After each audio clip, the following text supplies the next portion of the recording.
తెలంగాణపై BJP serious focus 3 రోజుల పాటు పర్యటించనున్న ప్రధాని మోడీ.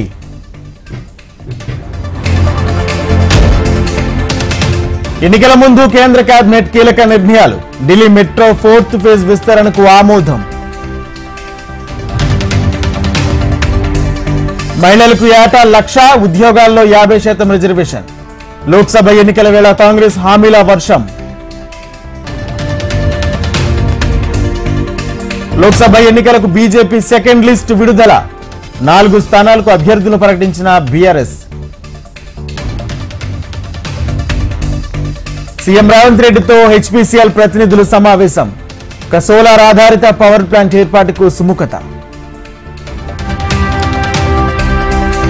వరంగల్ పార్లమెంట్ నేతలతో కేసీఆర్ భేటీ. బీఆర్ఎస్ నాయకులకు గులాబీ బాస్ దిశానిర్దేశం. బీఆర్ఎస్ పాలనలో పేదలకు ఇళ్లు ఇవ్వలేదన్న బట్టి తెలంగాణ అభివృద్ధి కోసమే రాష్ట్రం తెచ్చుకున్నామని వెల్లడి. ఈ నెల 16న ఇడుపులపైకు ఏపీ సీఎం జగన్. వైసీపీ చివరి విడత జాబితా విడుదల చేసే అవకాశం. రేపు టీడీపీ అభ్యర్థుల 2వ జాబితా విడుదల. మరికొందరు జనసేన అభ్యర్థులను ప్రకటించనున్న పవన్. వరంగల్ సీఎం రేవంత్ రెడ్డి చిత్రపటానికి క్షీరాభిషేకం. 16 కులాలకు కార్పొరేషన్ ఏర్పాటుపై కార్యకర్తల హర్షం. 2018 గ్రూప్ 1 నోటిఫికేషన్ రద్దు చేసిన ఏపీ హైకోర్టు. 6 నెలల్లో తిరిగి నిర్వహించాలని ఆదేశాలు. యాదాద్రి ఆలయంలో భారీ వర్షం. బ్రహ్మోత్సవాల వేళ పులకించిన భక్తజనం. నారాయణగూడ మెట్రో స్టేషన్లో 7 ఏళ్ల బాలుడు మిస్సింగ్. ఆశ్రయం కల్పించిన నారాయణగూడ పోలీసులు. ఏపీఎస్ఆర్టీసీ ఎండీ తిరుమలరావును వదలని సైబర్ నేరగాళ్లు. నకిలీ ఫేస్బుక్ అకౌంట్. సైబర్ క్రైమ్ పోలీసులకు ఫిర్యాదు. కాంగ్రెస్ లోకి కోనేరు కోనప్ప రేపు చేరుతున్నట్లు ప్రకటించిన మాజీ ఎమ్మెల్యే. వైసీపీలో ముద్రగడ చేరిక వాయిదా.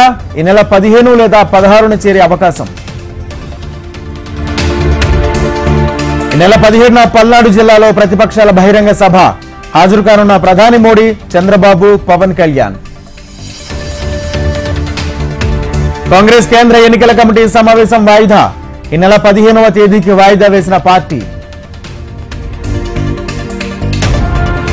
సెప్టెంబర్ 17న Hyderabad liberation day. Gazette notification విడుదల చేసిన కేంద్రం.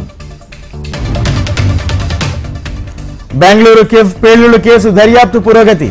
బళ్లార్లో అనుమానితులను అదుపులోకి తీసుకున్న ఎన్ఐఏ. హర్యానాలో అధికారం కైవసం చేసుకున్న బీజేపీ. బల నిరూపణలో నెగ్గిన సైని సర్కార్. అమెరికా అధ్యక్ష అభ్యర్థిత్వానికి జో బైడెన్. డెమోక్రటిక్ పార్టీ తరపున నామినేషన్ ఖరారు. భారీ నష్టాలతో ముగిసిన స్టాక్ మార్కెట్లు. 13 లక్షల కోట్లు ఆవిరి.